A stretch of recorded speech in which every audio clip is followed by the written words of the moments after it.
Ya, Shalom.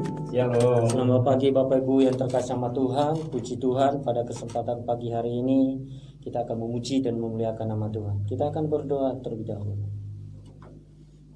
Terima kasih Bapa di surga atas kebaikan Engkau dalam kehidupan kami Tuhan. Jika kami ada di tempat ini untuk memuji dan memuliakan nama-Mu Tuhan. Urapi kami semua yang ada di tempat ini Tuhan. Bahkan seluruh jemaat-Mu dimanapun mereka berada saat ini Tuhan. Biar Engkau yang berkarya dalam kehidupan mereka. Dalam nama Yesus kami memulai ibadah kami. Haleluya. Amin. Ya, Shalom. Shalom. Puji Tuhan, pada kesempatan hari ini kita akan bersorak-sorai untuk memuji dan memuliakan nama Tuhan. Kita angkat satu pujian. Sekaranglah telah tiba keselamatan bagi kita orang yang percaya kepada Tuhan. Haleluya. Mari kita akan puji ini bersama-sama.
Kita diselamatkan oleh Tuhan. Itu yang perlu kita ingat Bapak Ibu Saudara yang terkasih sama Tuhan. Biarlah itu sebagai doa kita di hadapan Tuhan. Kita sudah mendapatkan keselamatan dari Tuhan. Mari kita siapkan hati kita untuk mendengarkan kebenaran firman Tuhan yang disampaikan oleh hamba-Nya. Kita akan berdoa bersama-sama. Bapa di surga, terima kasih Tuhan atas penyertaan-Mu Tuhan, atas kasih sayang-Mu dalam kehidupan kami Tuhan. Kami bersyukur Tuhan. Dan saatnya Tuhan kami akan mendengarkan sebagian dari kebenaran firman Tuhan, untuk selalu menguatkan hati kami Tuhan, untuk melangkah lebih jauh ke depan bersama dengan Tuhan. Terima kasih Bapa di surga. Kita akan satu pujian yang menyenangkan. Ku menyembah-Mu Tuhan dalam kudus hadirat-Mu Yesus. Inilah pujian kami Tuhan yang kami naikkan di hadapan Tuhan. Haleluya Yesus.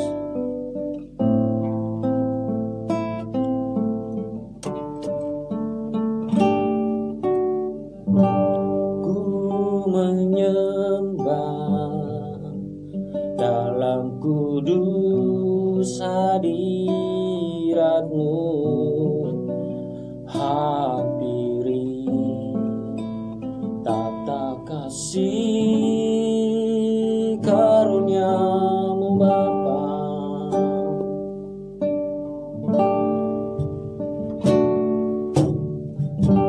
kekuatanku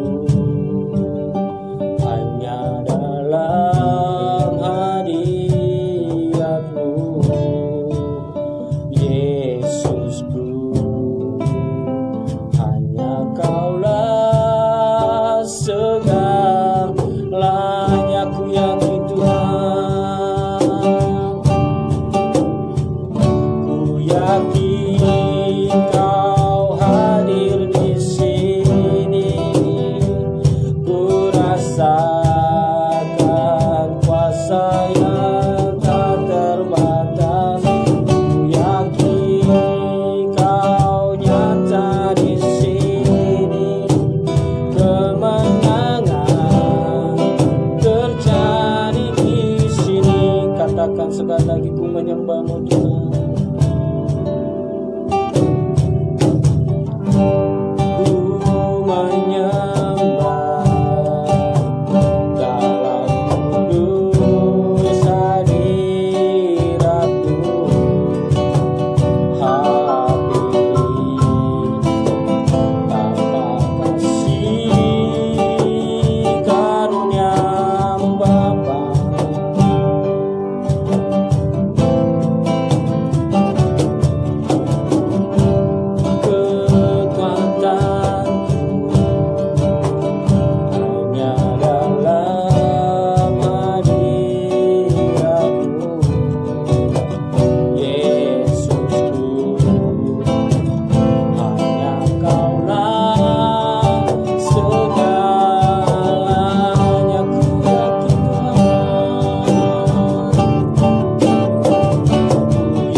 kuasa yang tak terbatas. Ku yakin Kau nyata di sini, kemenangan terjadi di sini. Ku yakin Kau hadir di sini, ku rasakan kuasa yang tak terbatas. Yakin Kau nyata di sini, kemenangan terjadi di sini. Pemulihan terjadi di sini, kesembuhan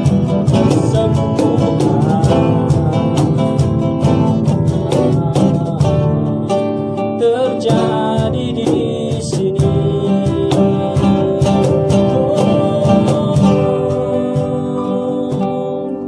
Selanjutnya saya serahkan sama hambanya yang menyampaikan. Shalom Bapak Ibu dan saudara-saudara yang kasih Tuhan, berbahagialah setiap kita di hari ini. Kita masih diberi kesempatan untuk berjumpa kembali, untuk bersama-sama merenungkan akan firman Tuhan. Sebelum kita memulai, saya mengingatkan bagi Bapak Ibu saudara sekalian yang pertama, gunakan masker dimanapun kita berada saat kita berkomunikasi dengan banyak orang. Cuci tangan dengan air yang mengalir, hindari kerumunan, hindari bersentuhan. Sebisa mungkin kuatkan imun tubuh kita, kuatkan iman kita. Jangan lupa pandemi belum berakhir. Jaga diri kita dan juga jaga orang lain. Mari kita akan bersama-sama merenungkan firman Tuhan. Biarlah Tuhan mengurapi kita dengan kuasa Roh Kudus-Nya untuk kita diberikan penyegaran melalui firman-Nya. Mari kita berdoa. Hanya oleh karena kemurahan-Mu semata-mata, kami boleh mengenal akan firman-Mu. Hanya oleh karena kemurahan-Mu semata-mata, firman-Mu boleh bertumbuh dalam kehidupan kami. Maka biarkan kami membuka hati kami untuk kami mengenal dan mengerti akan firman-Mu, bahkan mengubah pikiran kami untuk kami terus bertumbuh menjadi pribadi-pribadi yang semakin sempurna. Kami belum sempurna, tapi kami ingin berusaha untuk hidup jauh lebih baik. Bila benar firman-Mu menjagai kami, menyapa kami hari ini, sehingga damai sejahtera boleh berlimpah-limpah dalam kehidupan kami, dan kami tetap berpengharapan dalam pengharapan yang indah bersama dengan Tuhan. Terima kasih. Dalam nama Tuhan Yesus kami berdoa untuk kami belajar akan firman-Mu. Haleluya. Amin. Bapak, Ibu, dan saudara-saudara yang dikasihi Tuhan, banyak orang sering bertanya kepada kita, apakah hidupmu berbahagia? Bapak Ibu yang akan bisa menjawab. Banyak hal Alkitab mengajarkan tentang bagaimana berbahagia sebenarnya. Hari ini saya ingin mengajak kita mengambil sekelumit bagian firman Tuhan. Dengan tema kita adalah berbahagialah orang yang bermurah hati. Secara sederhana, orang yang bermurah hati akan mengalami kebahagiaan. Matius pasal 5 ayat yang ke-7. Demikian bunyi firman Tuhan. Matius pasal yang ke-5 ayat yang ke-7. Ini khotbah di bukit tentang ucapan bahagia. Saya kutip salah satunya dari ayat yang ke-7 dari pasal 5. Berbahagialah orang yang murah hatinya, karena mereka akan beroleh kemurahan. Matius pasal yang ke-5 ayat yang ke-7, camkan sungguh-sungguh Bapak Ibu saudara dikasih Tuhan. Berbahagialah orang yang murah hatinya, karena mereka akan beroleh kemurahan. Lalu sebenarnya kita pengen tahu apa yang dimaksud dengan murah hati. Ya, apa artinya murah hati itu sebenarnya? Agar kita tidak menyimpang ke kanan dan ke kiri dalam konteks murah hati ini, kita lihat dari Kamus Besar Bahasa Indonesia, apa itu artinya murah hati? Kita lihat dari kebenaran firman Tuhan, apa itu artinya murah hati? Menurut Kamus Besar Bahasa Indonesia, ya, arti kata murah hati itu adalah suka atau mudah memberi. Ada 5 hal yang disebutkan. Yang pertama suka atau mudah memberi, yang kedua tidak pelit, yang ketiga penyayang dan pengasih, suka menolong dan baik hati. Kalau dari kelima hal ini, Bapak Ibu saudara terkasih dalam Tuhan, mana yang menurut Bapak Ibu saudara sekalian, kalau benar menurut Kamus Bahasa Indonesia ada 5 hal ini, mana bagian yang kita miliki? Suka atau mudah memberi, pengasih dan penyayang, tidak pelit, kemudian disebutkan suka menolong dan baik hati. Adakah kelima hal ini menjadi bagian milik kita? Dalam hal ini saya lebih menekankan kepada yang pertama, yaitu suka memberi atau mudah memberi dalam Kamus Bahasa Indonesia. Memberi ada beberapa faktor. Jangan berpikir memberi selalu berupa materi, tapi bisa memberikan waktu, bisa memberikan perhatian, memberikan doa, ya, memberikan materi, memberikan hal yang lain yang kita bisa lakukan, memberi. Maka dikatakan berbahagialah orang yang murah hati. Maka menurut konteks Kamus Besar Bahasa Indonesia ini, orang yang suka dan mudah memberi, penyayang dan pengasih, tidak pelit, suka menolong, baik hati, itu adalah orang yang berbahagia. Lalu bagaimana menurut Alkitab? Yesus berkata tadi, berbahagialah orang yang murah hatinya, karena mereka akan beroleh kemurahan. Lalu bagaimana menurut Alkitab tentang arti murah hati? Alkitab mengatakan murah hati itu adalah mudah menaruh belas kasihan. Kata belas kasihan itu, latar belakang kata belas kasih adalah kata kasih.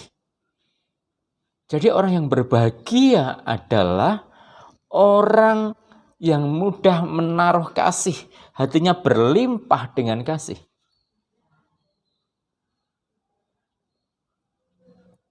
Maka kalau kita melihat arti ini, orang yang berbahagia adalah orang yang bermurah hati. Yang di dalam terjemahan umum dikatakan pengasih, penyayang, mudah memberi, baik hati, ya penuh kepedulian, ya, tidak pelit. Alkitab mengatakan mudah, penuh belas kasihan, dilimpahkan dengan kasih. Orang yang penuh dengan kasih. Maka Bapak Ibu, sungguhlah orang yang dipenuhi dengan kasih, dengan hal seperti tadi saya sampaikan, tentu orang itu akan mengalami kebahagiaan. Waktu memberi, mengalami kebahagiaan. Memberikan waktu, ada rasa bahagia yang muncul. Memberikan perhatian, ada rasa yang bahagia yang muncul. Simpati, rasa kasih yang diberikan, itu akan memberikan dampak bahagia yang muncul dalam diri kita. Kalau Bapak Ibu saudara tidak percaya, coba buktikan. Mungkin banyak hal yang belum kita lakukan untuk membuktikan kita itu murah hati. Waktu kita, tenaga kita, pikiran kita, dana kita, materi kita limpahkan dengan menjadi pribadi yang murah hati. Maka percayalah kita akan mengalami kebahagiaan. Ya. Lalu mengapa Alkitab mengatakan orang yang bermurah hati mengapa berbahagia? Ada dua hal tentu. Yang pertama, orang berbahagia karena melakukan firman Tuhan. Dalam Mazmur pasal 1, ayat 1 sampai dengan yang ketiga dikatakan demikian, Bapak Ibu. Berbahagialah orang yang tidak berjalan menurut nasihat orang fasik. Katakan, berbahagialah yang tidak berdiri di jalan orang berdosa dan yang tidak duduk dalam kumpulan pencemooh. Katakan, tetapi yang kesukaannya ialah Taurat Tuhan, dan yang merenungkan Taurat itu siang dan malam. Kata merenungkan itu mempunyai pemahaman direnungkan dan dilakukan. Mengapa berbahagia? Ia seperti pohon yang ditanam di tepi aliran air, yang tidak menghasilkan buahnya pada musimnya, yang menghasilkan buahnya pada musimnya, dan yang tidak layu daunnya. Apa saja yang diperbuatnya berhasil. Maka orang yang melakukan firman Tuhan dikatakan berbahagia. Mengapa demikian? Maka kalau kita tahu Alkitab memerintahkan kepada kita melakukan firman-Nya, maka dikatakan berbahagia. Murah hati, bermurah hati merupakan bagian daripada apa yang Tuhan sebutkan. Berbahagialah orang yang murah hatinya, karena akan mengalami kemurahan. Kalau itu kita lakukan, kita melakukan firman-Nya, maka kita akan berbahagia. Dan yang kedua, di dalam Lukas pasal 6 ayat yang ke-36 dikatakan demikian. Lukas pasal 6 ayat yang ke-36. Ya.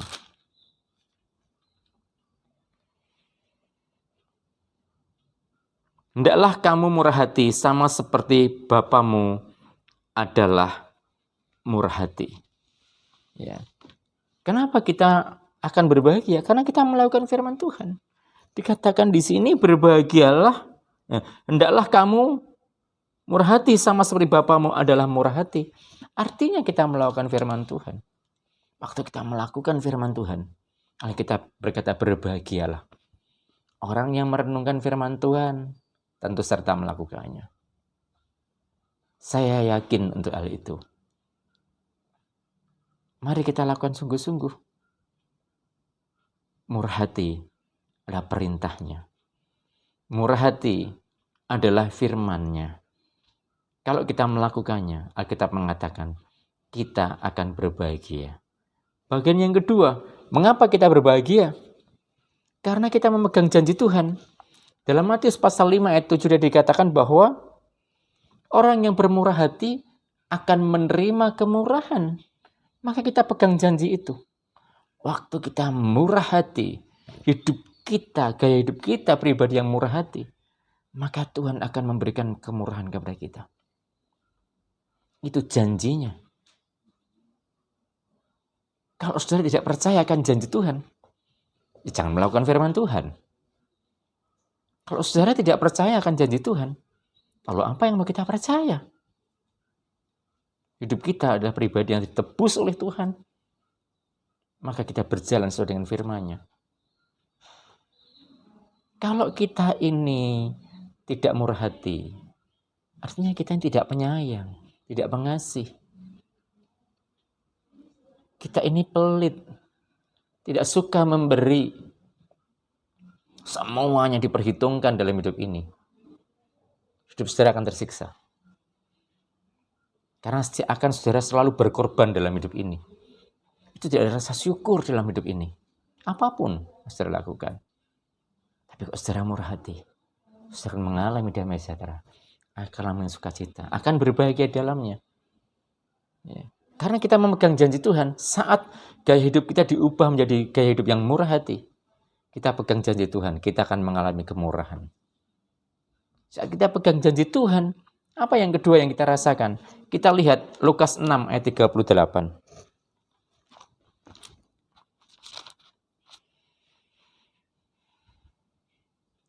Berilah dan kamu akan diberi suatu takaran yang baik, yang dipadatkan, yang digoncangkan, yang tumpah keluar akan dicurahkan ke dalam ribaanmu.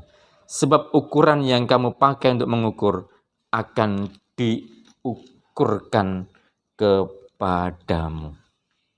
Murah hati itu mempunyai arti mudah memberi. Alkitab berkata sesuai dengan janjinya, berilah. Maka kamu akan menerima dengan ukuran yang luar biasa. Mari saya mengajak kita melihat kembali ke Alkitab kita secara detail. Apa yang kita terima? Berilah dan kamu akan diberi suatu takaran yang baik, yang dipadatkan, yang digoncangkan, yang tumpah keluar, dicurahkan dalam ribaanmu. Sebab ukuran yang kamu pakai untuk mengukur akan diukurkan kepadamu. Maka Bapak, Ibu, dan Saudara kasih Tuhan, berbahagialah kita yang suka memberi, bermurah hati. Maka diumpamakan, akan diberikan dengan takaran yang digoncangkan, dipadatkan, melimpah-limpah sesuai dengan apa yang kita ukurkan. Kalau ukuran kita murah hati sangat terbatas, kita pun menerima terbatas. Bapak, Ibu, Saudara terkasih dalam Tuhan, mari berbahagialah orang yang bermurah hati. Maka saya ingin berkata, jadilah orang yang bermurah hati, agar Bapak, Ibu, Saudara berbahagia dalam hidup ini. Tuhan memberkati setiap kita semuanya. Amin. Mari kita berdoa. Hal yang tidak mudah bagi kami untuk memahami kata bermurah hati, terlebih untuk melakukannya. Karena banyak hal keterbatasan kami, baik dalam diri kami maupun saat kami bersama-sama dengan orang lain. Kami terlalu banyak punya alasan untuk tidak bermurah hati. Kami terlalu banyak berdalil-dalil, berargumentasi untuk tidak bermurah hati dalam hidup ini. Tapi hari ini, buat kami mengerti betapa kami harus bermurah hati. Kami ingin menikmati bahagia dalam dunia ini. Kami ingin menikmati kemurahan Tuhan dalam keselamatan juga. Terima kasih, kami ucap syukur bila kebenaran firman-Mu menjamah setiap kami. Terpujilah akan Engkau, dalam nama Tuhan Yesus Kristus kami berdoa. Mari kita mengarahkan hati kita kepada Tuhan, biar Tuhan memberkati setiap kita. Berbahagialah Bapak, Ibu, Saudara sekalian, yang mau merenungkan firman Tuhan siang dan malam serta melakukannya. Seperti pohon yang ditanam di tepi aliran air, yang menghasilkan buah pada musimnya, yang tidak pernah layu daunnya, apa saja yang diperbuatnya berhasil.